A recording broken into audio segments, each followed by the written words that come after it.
What if I told you that the soul of your child may have been traveling towards you for centuries, waiting for this exact lifetime to meet you again? Think about that for a moment. The little hand you once held, the eyes that looked up at you with wonder or even defiance, what if they were already connected to you before you were born? Yogananda, the great spiritual master, taught that the bonds between parent and child are never accidents. They are the unfolding of karma, a script written long before you took your first breath. And in the next few minutes, I'm going to take you into that script and also into the reason behind your current relationship with your child, and how knowing this truth could completely change the way you see your family forever. Before we go any further, I want you to think of a moment when you looked at your child, or even your parent, and felt something very familiar. It might have been in a moment of joy, or it might have been in a moment of challenge. But something inside whispered, "We've done this before." According to Yogananda, that whisper is the echo of a much older connection, one that existed before this lifetime began. He taught that souls do not come together by accident. Instead, we choose, sometimes consciously, sometimes unconsciously, the souls we will meet and the lives in which those meetings will happen. In his teachings, Yogananda often spoke about the law of vibration. Every thought, every action, every emotion we express sends out a vibration, which is kind of like a signal, and souls whose vibrations resonate with ours are drawn into our lives, lifetime after lifetime. Imagine this. Before birth, your soul is in a higher dimension, preparing for its next life. You are reviewing your past experiences, your unfinished lessons, the love you've shared, and the mistakes you've made. And somewhere in that vast spiritual space, there's another soul, maybe the soul who will become your child, also reviewing their path. And in that timeless moment, you agree, let's meet again. Let's help each other grow. Let's finish what we started. Sometimes that agreement is about love, a bond so deep it keeps pulling you back to each other across lifetimes. Other times, it's about healing wounds, working through pain or misunderstandings that couldn't be resolved before. And sometimes, it's about challenge, the kind that forces both souls to grow. Yogananda shared many examples of parents who felt an instant recognition when they met their newborn for the first time. One story tells of a mother who, the moment her child was placed in her arms, burst into tears, not from exhaustion or joy alone, but because she knew this soul. She didn't know from where or how, but she felt an ancient familiarity. This is the reality Yogananda pointed to. The child is not new. They have traveled through many lifetimes, and you have been part of their journey before. The roles may have shifted. In one life, you may have been their child or their sibling. In another life, a dear friend or even an enemy. But the connection remained, waiting for the right moment to return. Now, in a moment, I'm going to share with you something that most people never think about, that the karmic bond between a parent and child isn't always about love in the way we imagine it. Sometimes it's about challenge, and the reason for that is profound. Because here's the truth Yogananda taught. Karma is not here to punish you, it's here to teach you. And once you understand the lesson, you can change the entire relationship in this life and the next. So let's go deeper.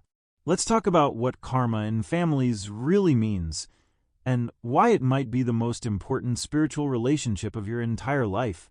When most people hear the word karma, they think of it like a cosmic scoreboard. Do good things and you get rewards. Do bad things and you get punished. But that's not how Yogananda described it at all.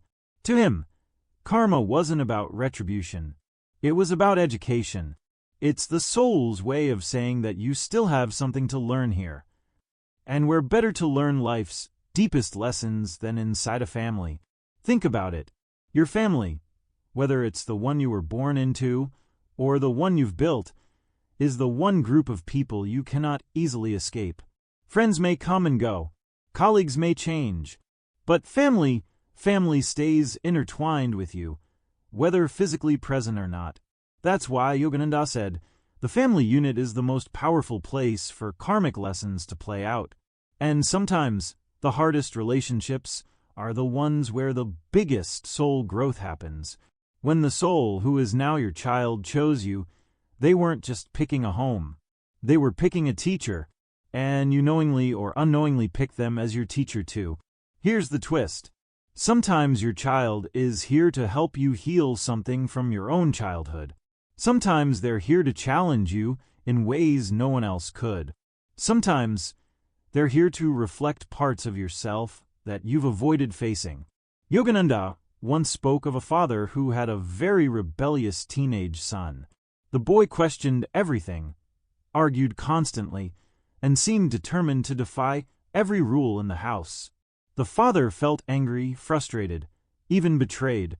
But in meditation, the father received an insight. In a past life, he himself had been the rebellious youth, and the boy had been the parent. The roles had reversed, and the karmic dynamic had flipped. It wasn't punishment, it was perspective. The father was now getting the other side of the experience, deepening his empathy and compassion. This is one of the most misunderstood aspects of karma. People think karma is a life sentence, that whatever pattern you're in with a family member is fixed forever. But Yogananda made it clear. Once the lesson is learned, the karma is complete. It's like graduating from a class. You no longer have to repeat it. And here's the beautiful thing. You can graduate in this lifetime. You don't have to wait for another incarnation to release tension, forgive, or transform a relationship. Right now, you might be thinking of someone close to you, maybe your own child, where the relationship has been hard. You may feel guilt, sadness, or even resentment. But what if that very difficulty is the key to your spiritual growth? What if, instead of seeing them as a burden, you saw them as a soul partner, someone who loved you enough to play the difficult role so you could awaken? And here's where it gets even more fascinating. Yogananda didn't just talk about why these karmic family bonds exist. He gave specific methods to work with them. He taught ways to dissolve negative karma faster, to open communication at a soul level, and to even bring healing to relationships that seem beyond repair. In the next part, we're going to explore those methods, and one in particular that Yogananda called the invisible conversation technique, which allows you to speak to your child's soul even when they won't listen to your words. Now, knowing why the karmic bond exists is one thing, but the real question is, how do you transform it? How do you turn tension into trust, misunderstanding into mutual respect, and pain into peace, especially when you feel the other person is closed off? This is where Yogananda's teachings shine like a guiding light. Yogananda taught that you can communicate with the soul of another person, not through physical words, but through the deeper language of thought and vibration. Here's how it works. Firstly, find a calm space, close your eyes, and take several slow, deep breaths. Let your thoughts settle. Secondly, see your child's face clearly in your mind. Imagine them smiling, even if they haven't in a long time. Thirdly, silently, in your mind, say what you wish you could tell them if all barriers were removed. Pour out your love, your regret, and your hope for understanding. Then imagine a golden light flowing from your heart to theirs, surrounding them completely. Lastly, let go of the need for an immediate change and trust that the soul-level message has been received. Yogananda said that repeated practice of this method could soften even the hardest walls between people, because the soul recognizes love long before the mind does. In the West, we often assume communication is only about words and body language. But Yogananda taught that thought itself is energy, and energy travels far beyond physical boundaries. When you project loving, healing energy consistently, it starts to shift the karmic pattern. sometimes in subtle ways at first, and then in dramatic breakthroughs. One student of Yogananda's shared a story about her estranged daughter. For years, they hadn't spoken without it turning into an argument. Following this invisible conversation technique, the mother sent love and understanding to her daughter's soul every night for months. One day, the daughter called out of the blue, not to argue, but simply to talk. She didn't know why she felt different, but something in her heart had softened. That was the beginning of their reconciliation. In the next part, we'll go even deeper. We'll uncover how karma between parents and children can actually reverse, and how sometimes your child might be the one helping you settle an old score from lifetimes ago. There is something Yogananda taught that surprises almost everyone, and it might turn your idea of parenting upside down. Sometimes the child is actually the more spiritually advanced soul. Sometimes they're here to guide you. Yes, even if they've made mistakes, even if they're young, even if you've been the one teaching them for years. In Yogananda's view, karma is never a one-way street. In some lifetimes, you are the guide, the nurturer, and the protector. In other lifetimes, roles reverse. The very person you once cared for may now be the one helping you grow, often through challenges that stretch your patience, compassion, and understanding. He explained that our souls agree to these roles before birth, choosing the exact family and circumstances that will give us the best chance to evolve. One disciple recounted the story of a woman who felt constant frustration with her rebellious teenage son. She came to Yogananda, asking for advice on how to fix him. Yogananda meditated briefly, then said, "He is your teacher, not your student. In another life, he saved you from great suffering. Now his challenges are your training ground for patience and unconditional love." The woman later admitted that simply shifting her view, seeing him as a soul playing a role rather than a problem to solve, completely changed their dynamic. She became calmer, he became less defensive, and a new kind of respect grew between them. When you shift from, "I must control this person," to, "I must learn from this soul," the karmic tension loses its grip. You stop trying to win the struggle and start listening. And often, that's when the other person softens too. Yogananda said that the soul-level respect we give another person is never wasted. It echoes in the subconscious, even if they never consciously acknowledge it. Think about this for a moment. What if your child's most frustrating trait is actually the exact mirror you need to see your own growth? In the next and final section, we'll explore how to end the karmic cycle completely, so that neither of you has to carry this burden into the next life. And I'll share Yogananda's most powerful, little-known technique for dissolving karmic debt forever. Imagine this. You and your child have played out your roles across centuries. Sometimes you were the guide, sometimes the learner.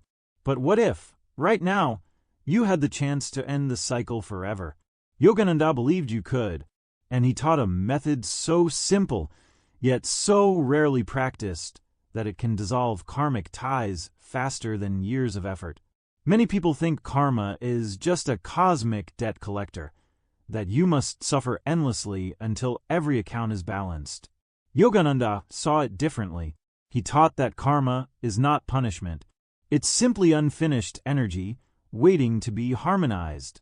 Once harmony is restored, the bond transforms from a chain into a bridge. Yogananda told of a mother and daughter locked in decades of resentment. They barely spoke, yet they couldn't break the bond. One day, after practicing her meditation method, the mother felt a sudden warmth during her prayer, and for the first time in years, she thought of her daughter without bitterness. Within a week, her daughter called unexpectedly, saying she had felt different lately and wanted to reconnect. It wasn't magic. It was the invisible shift of karma into love. If you take nothing else from this video, remember this. Karma is not a sentence. It's an invitation. And the sooner you accept that invitation with love and awareness, the sooner you free both yourself and the ones you love. We've only scratched the surface of Yogananda's teachings about karma, family, and the soul's journey. In our next video, I'll reveal his rarest insights about how to know if someone in your life is from your past incarnation, and the signs they've come back to fulfill a promise made long ago. Until then, remember, every interaction you have is a chance to write a new ending to an old story.